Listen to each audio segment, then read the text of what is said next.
Guys, এখন আমি বাংলাদেশের সবচেয়ে ভয়ঙ্করতম একটি রাইড রোলার কোস্টার ফ্যান্টাসিল্যান্ডে হচ্ছে। জানি না কি হবে, সবাই দেখো কি হয়।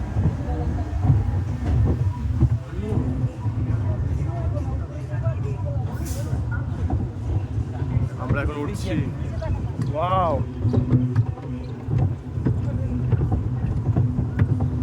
ভয়ে কাঁপছি, কি হবে না এবার নাম থেকে তো আমার হচ্ছে খুঁজে পাওয়া যাবে না মনে হচ্ছে।